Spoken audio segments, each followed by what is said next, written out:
सुवर्ण कोकणच्या आजच्या भागात आपण चाललो आहे महाराष्ट्रातील ब्ल्यू फ्लॅग नॉमिनेशनसाठी सिलेक्ट झालेला एकमेव बीच भोगवे या ठिकाणी. तर मित्रांनो, या व्हिडिओमध्ये आपण या भोगवे बीचबद्दल सर्व माहिती घेणार आहोत.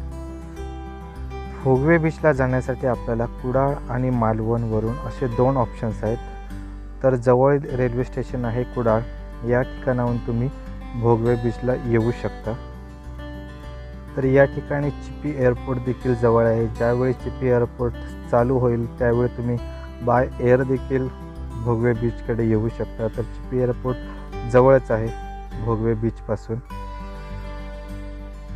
तर आता मी कुडाळवरून आलो आहे आणि आता सध्या परोळे गावात मी पोचलो आहे. परोळे गावामधून अंदाजे 9 ते 10 किलोमीटरवर भोगवे बीच आहे.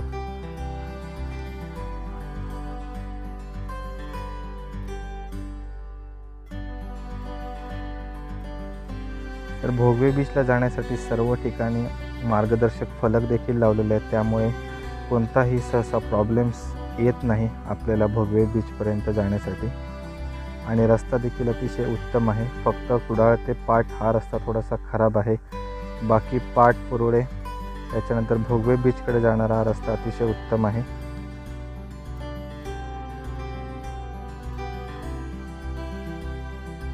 तर आता आपण परोळे गावातून टर्न घेऊन भोगवे बीचसाठी निघालो आहे. तर या ठिकाणी आपण एंट्री करताच मस्तपैकी अशा माडांच्या बागा वगैरे आहेत आणि वातावरण देखील दुपारच्या वेळी थंड आहे.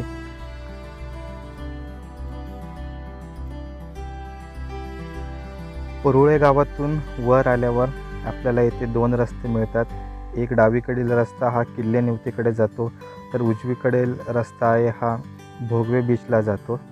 तर इथूनच पुढे तुम्ही 1 ते 1.5 किलोमीटर गेल्यानंतर समोरच आपल्याला समुद्राचं दर्शन होतं आणि हा उतार आपण उतरल्यावर भोगवे बीचकडे एंटर करतो. तर या ठिकाणी तुम्ही बघू शकता की मस्त असा समुद्राचा व्ह्यू मिळतो. या ठिकाणी झाडे तोडल्यामुळे हा व्ह्यू मिळतो, कारण पूर्वी आम्ही आलेलो त्यावेळी इथून समुद्र तसा दिसत नव्हता. आणि ही समोर आहे देवबाग चौपाटी, मालवणचं शेवटचं टोक, आणि त्याच्या डाव्या बाजूला आहे भोगवे बीच. तर आपण आता इकडे आलो. या ठिकाणी भोगवे बीचचं पार्किंग वगैरे आहे. पार्किंगसाठी जागा थोडीशी कमी आहे, त्यामुळे शक्यतो आपल्याला 4 व्हीलर असेल तर मागेच पार्क करावी लागते. या ठिकाणी छोटे मोठे स्टॉल्स देखील आहे. या ठिकाणी तुम्हाला जेवण वगैरे मिळू शकतं. तर आपली बाईक असल्यामुळे आपण इथेच आलो आहे. तर आपण आता भोगवे बीचजवळ पोचलो आहे. हा समोर समुद्र आहे भोगवे बीच, आणि आता सध्या ओहोटी असल्यामुळे पाणी जरा आतमध्ये आहे. आणि हा फुटपाथ बनवलेला आहे आणि या ठिकाणी बेंचची वगैरे देखील व्यवस्था केलेली आहे. आणि इकडे माडाच्या वगैरे बागा आहेत आणि त्याच्या समोरचा आहे हा सुंदर बीच. अतिशय सुंदर असा व्ह्यू आहे. तर याला इकडे ब्ल्यू फ्लॅग नॉमिनेशन मिळालं होतं 2019 मध्ये, पण ब्ल्यू फ्लॅग सर्टिफिकेट मिळालेलं नाही आहे. ही समोर दिसते ते आपल्याला देवबाग चौपाटी, आणि त्याच्या बाजूला जो आहे डाव्या बाजूला हा सिंधुदुर्ग किल्ला. या ठिकाणी कासव संवर्धन देखील केलं जातं. कासवाची पिल्ले वगैरे इथे असतात, म्हणजे कासव अंडी देण्यासाठी या बीचवर येतात. त्यासाठी हा कासव संवर्धनासाठी राखीव असा एरिया ठेवण्यात आलेला आहे.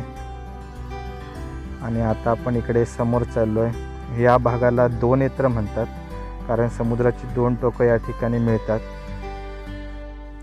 तर इथल्या स्थानिक रहिवाशांच्या माहितीनुसार ज्या ठिकाणी 2 नेत्र असतात समुद्राच्या ठिकाणी, तिकडे मासे वगैरे मोठ्या प्रमाणात मिळतात. आणि या ठिकाणी खडकाळ एरिया असल्यामुळे मासे मोठ्या प्रमाणात असतात. तर या ठिकाणी स्पर्धा वगैरे देखील होतात मासे पकडण्याच्या.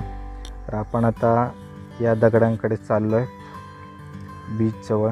तर आता ओहोटी असल्यामुळे आपण इथे येऊ शकतो. ज्यावेळी भरती असते त्यावेळी हा भाग संपूर्ण पाण्याने भरलेला असतो आणि मोठ्या लाटा या ठिकाणी उसळत असतात. तर त्यामुळे ज्यावेळी तुम्ही इकडे याल आणि भरती असेल तर शक्यतो काळजी घ्या.